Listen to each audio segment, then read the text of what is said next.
Hello students, welcome. As promised, I told you I would make a video for lessons 1 and 2. So just a reminder, we are going to be working on these assignments right here. They outlined in class on Wednesday, and instead your homework, instead of doing these particular problems, is to just watch these next two videos and do the problems in class. Everything, all 4 of these items will be collected on Friday, the day of our quiz.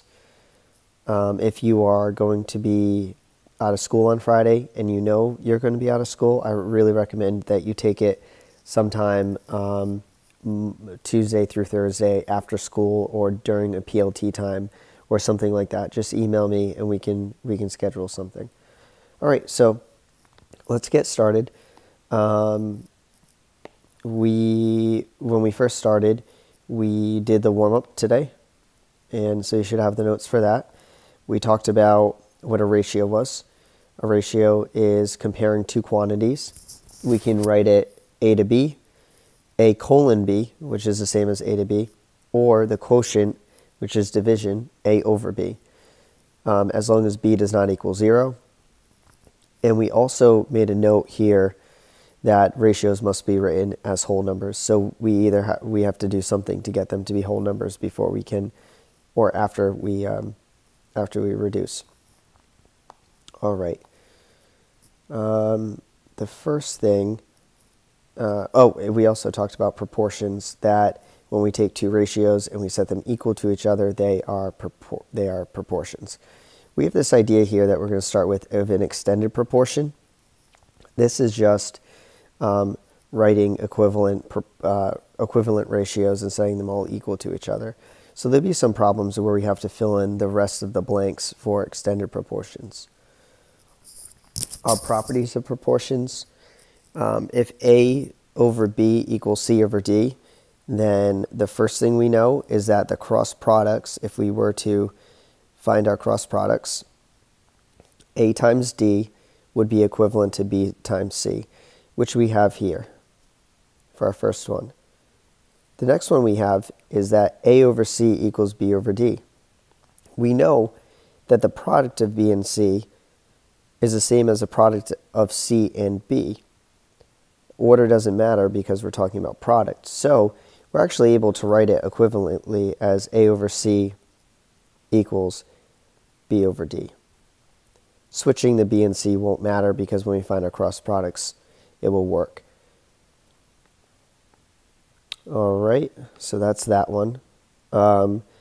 We have B over A equals D over C. If I were to flip the numerator and denominator for both of these, we also will have an equivalent statement. In the last one, A plus B equals C over B equals C plus D over D. This one's probably the one that we haven't seen before, but let's use numerical values to show this one. That'll probably be the easiest. So let's say that A is equal to A over B. Let's say that's equal to 1/2, and C over D is equal to 3 over 6. That would make A the number 1, B the number 2.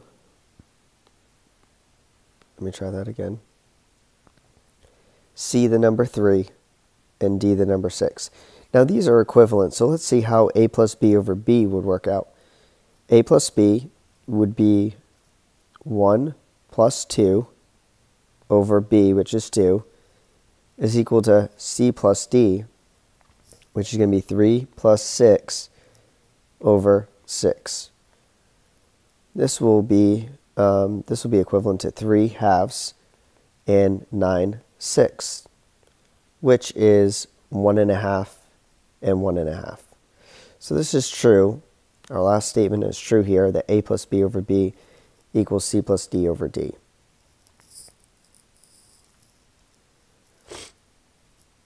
All right, so I'm going to erase all of this proof. We'll just leave it, blank for future notes. you can use, oh, actually, you know what, let's leave those. We can use those same numbers for any of these. Like A over C, we could say 1 over 3 is equal to B over D, 2 over 6. So that proves my third property.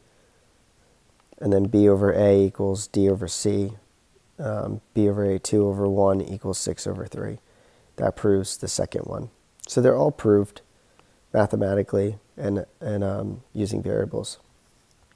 This is what we call the cross product property, which you see here. I won't read it off, but you're used to using cross products. Literally, the word product means multiply, and we do it cross.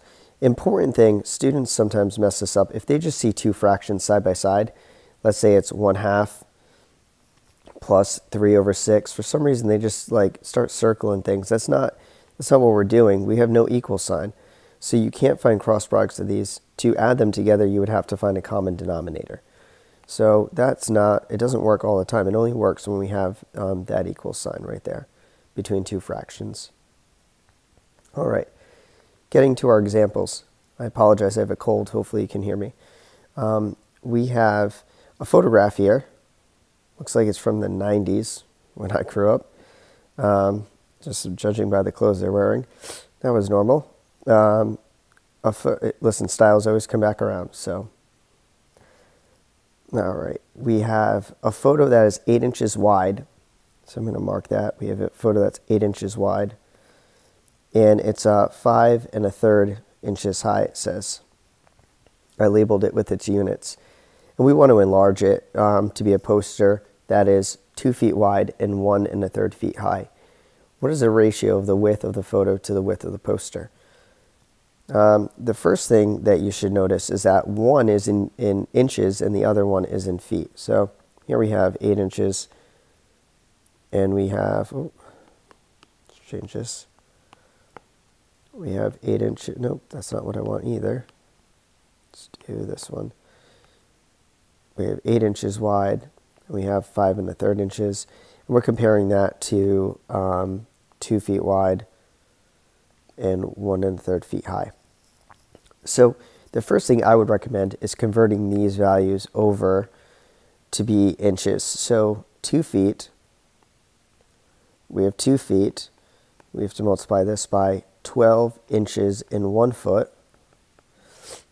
And through this conversion, we will get a result of feet divided by feet is nothing. So we get 24 inches. Whoops, 24 inches. Awesome. For the second value, we have 1 1/3 feet high. This is interesting. You'll notice here I wrote it as 12 inches over 1 foot. The reason for doing that was because I wanted to create a fraction and show you in fractional form how this works out. So let's change 1 1/3 feet to 4/3 feet, because it's really 3 over 3, which is 1, and then plus another 1/3. So in this case, we have 4/3 feet, and we're going to multiply this by 12 inches per 1 foot. And using algebra, feet divided by feet is 1, and we have 48 inches over 3, which ends up being, when I'm all done, 16. Wait, 16? Yes, 16. 48 divided by 3. 16, perfect. 16 inches. I'm checking my work on a separate calculator.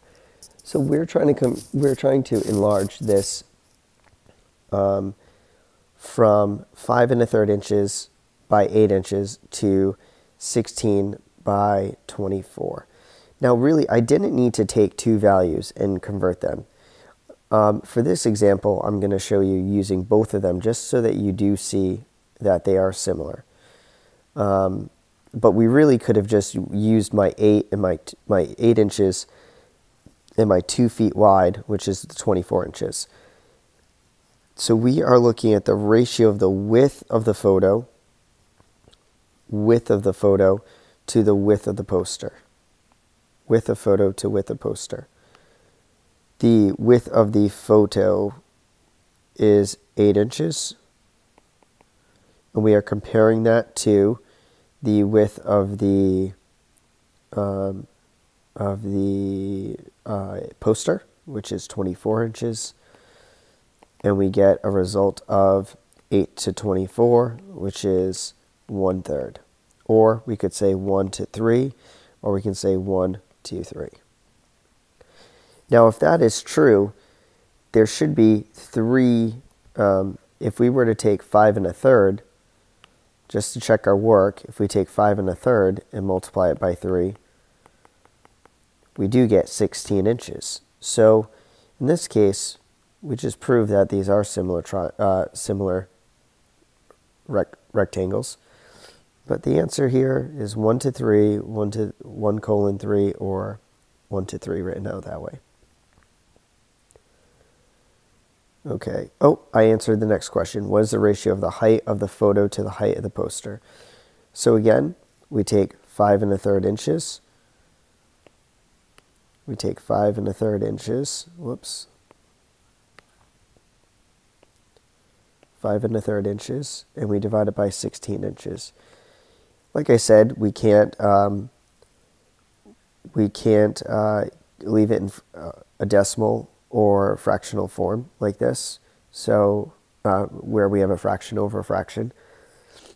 So if you want to, you can multiply this by 3, multiply this by 3 to get rid of the thirds, or we can just type that into our calculator as we see it. If we did this, we would get 16 inches, and we would get 48, and this one does simplify to 1/3. So again, it's 1 to 3 for the proportion. Again, you didn't have to do times 3 times 3 in a numerator and denominator. We could have just done it in our calculators. We still would have got 1/3 as a decimal, though, which we would have had to convert to a fraction. Okay, example 2. This one is rather quick. Given that x over y equals 5 over 6, complete each statement. These are just using our rules. The first one, 6x, has to be equivalent to 5y. So 5y is my answer for that one. The second one is flipping x and y. So I'm going to have to flip the 6 and the 5. Equivalently, 6 over 5 is my answer for that. Now we have x over 5 equals blank over blank. So we do have x over y equals 5 over 6. If we were to switch these two, we would get, and I'm just going to say switch these two, we get x over 5 equals y over 6. So y over 6 is my result for that one. And the last one, we have x plus y over y. So if we add a y as a denominator, we have to add a 6. Let me erase that. Nope. Oops. Add a y. Equivalently, we would have to add a 6. So this would be 5 plus 6 over 6. Or we can write it as x plus y over y equals 11 over 6. They're both equivalent.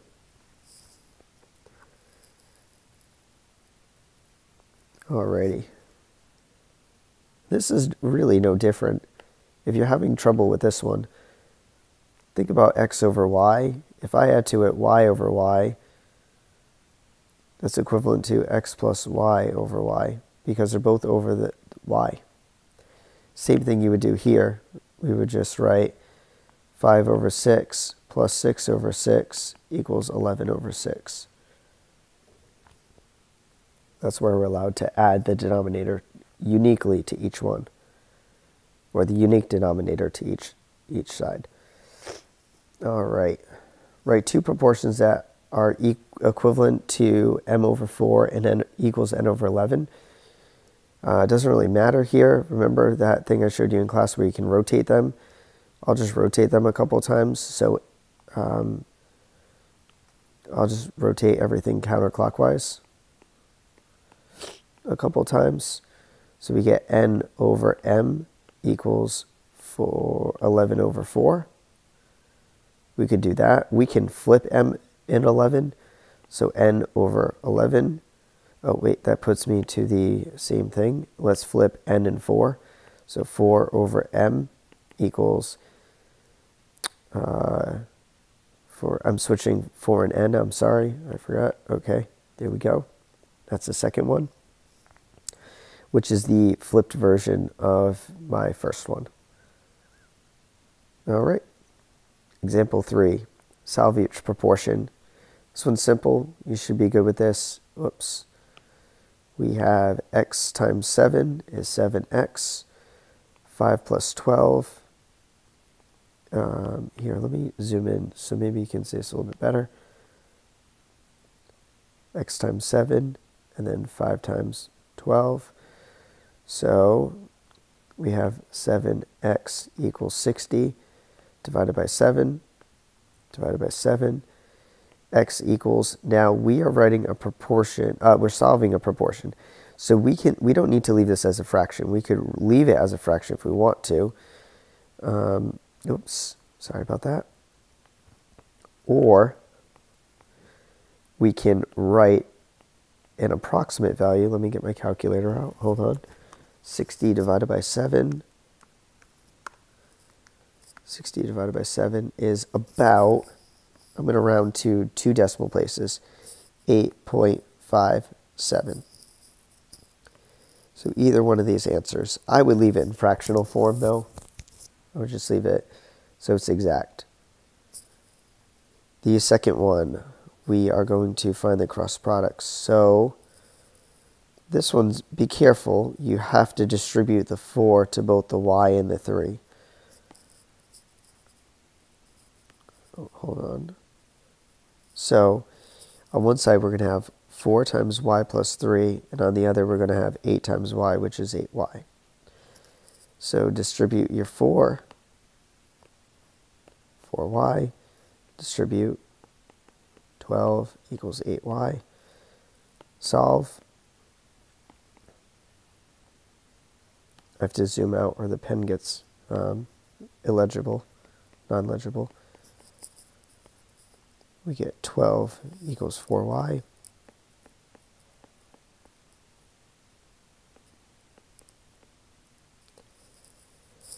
And we get 3 equals y, or y equals 3.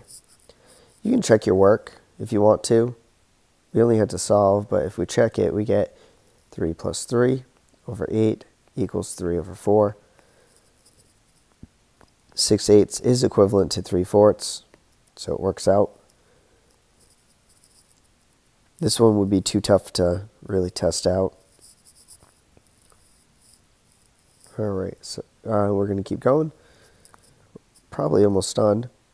Only got one more problem left, or something like that. And we do cross products. 20z equals 15.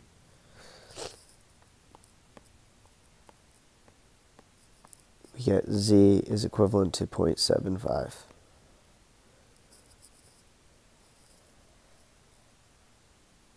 All right. Next one, use your distributive property.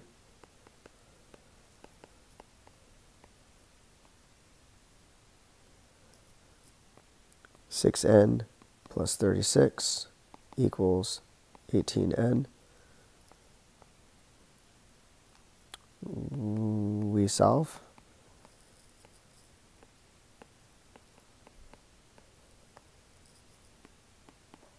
In this case, we get a really nice number. N is 3. Whoops. N is 3. Remember, it does not have to be a whole number. If you get a decimal, keep going. Just check your work, make sure it's good. But most of the time, it will be a whole number just because those are the kind of problems we give you. But it could be a decimal. Again, check your work if you want to. 18 over 9, because 3 plus 6 would be 9, equals 6 over 3. Yeah, that checks out. Okay, Very interesting. Now we have it looks like a blueprint, which blueprints are scale drawings. So there's a lot of similarity happening with these. It does ask in the directions for us to use a ruler, but I did, because all photocopies are different, I actually gave you the length. We're going to assume that the length is 7/8 inches. So let's say we did use it as a measure. Now the scale, it's a scale factor. The scale factor here is 1 inch equals 16 feet. I'm not sure. Yeah, we have 7/8 inches here. Yeah, I'm thinking we might want to convert it to inches and then go from there. But we don't have to. Let's see what the problem's going to ask us first. It says use a ruler to measure the length L of a bedroom in a scale drawing, which we did. We have, it's already 7/8 inches. I did that for you. What is the length of the actual bedroom? So the length of the actual bedroom, that's this value right here. So what's the length of the actual bedroom? Well, we have, yeah, let me think. Yeah, we'll keep it in fractional form, and we'll try our best here. So we have 7.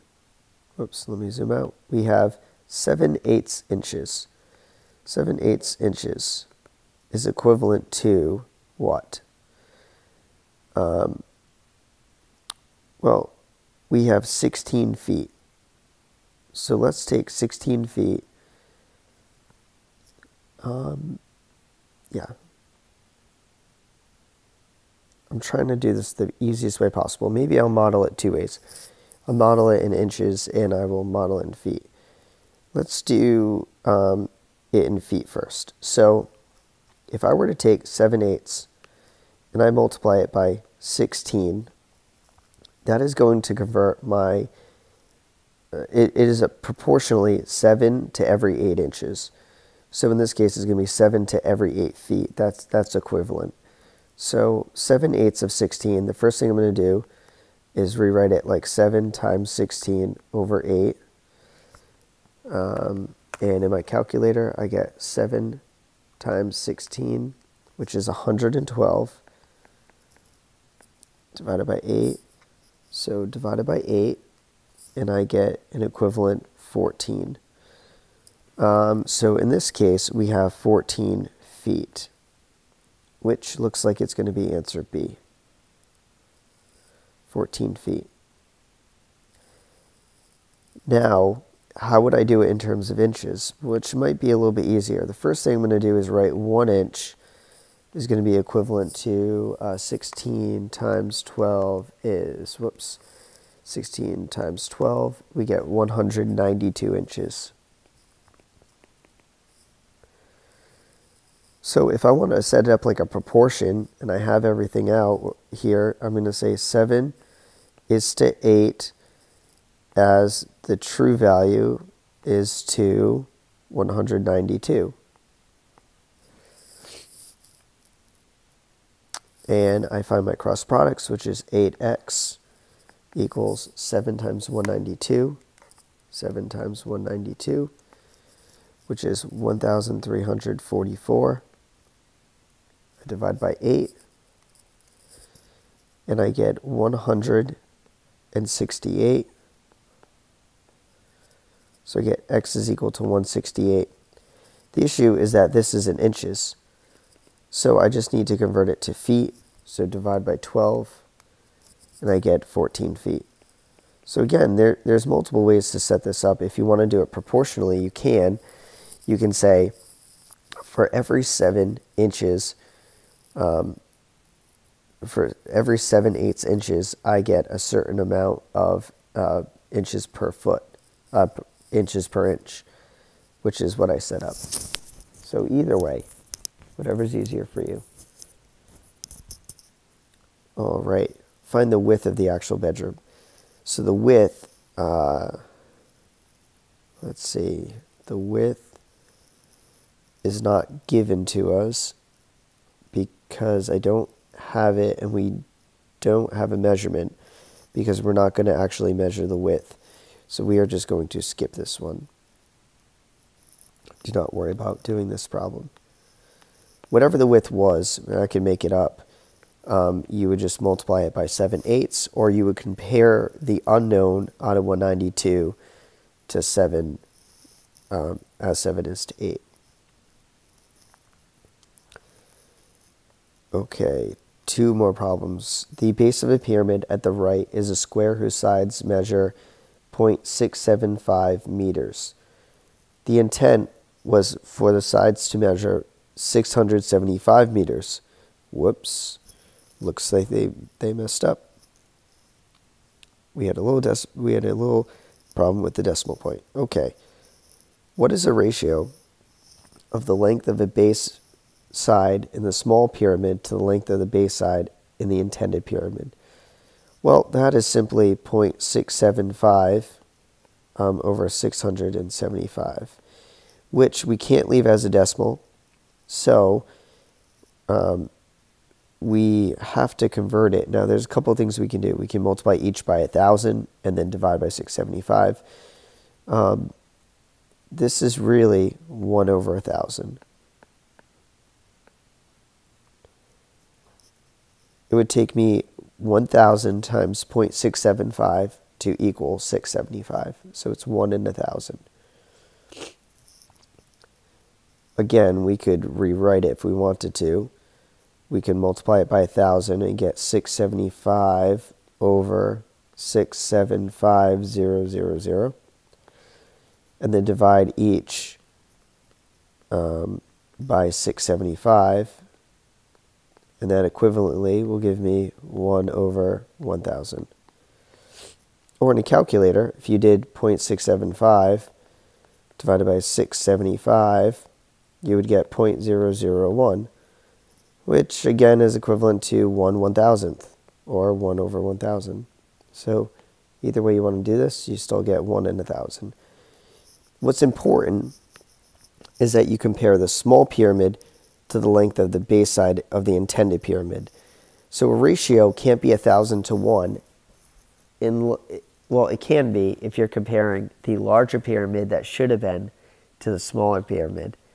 So you just have to be cautious of what it's asking, small to large or large to small. That will determine the order that you write it, 1,000 to 1 or 1 to 1,000. All right, the Leaning Tower of Pisa in Italy is about 185 feet tall. A model of the Leaning Tower is 6 inches tall. What is the ratio of the height of the model to the height of the real tower? Well, I can compare inches to inches or feet to feet, so it doesn't really matter how I do it. But let me look at this. There's 6 inches at half a foot, so it's half a foot or 0.5 compared to 185. This is in feet, 0.5 feet over 185 feet. So I don't like that, so I'm going to make sure that's a whole number. So it's 1 foot is to 370 feet. So my ratio is 1 to 370.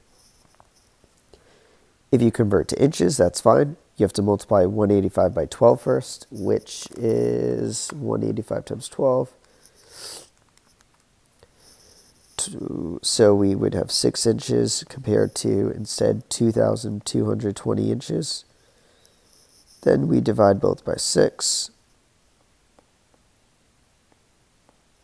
So we get 1 inch is equivalent to, divided by 6, 370 inches. So either one works, whether we leave it in feet or inches. Regardless, inches over inches will disappear because it turns into the number 1. So it's 1 to 370. All right. Well, this is what I expect you to do in class, all of these problems that follow. So this page, and this page, and this page. All right. So I will end the video here, and I will start 7-2 right afterwards. and you can let me know if you have any questions in class. Thank you.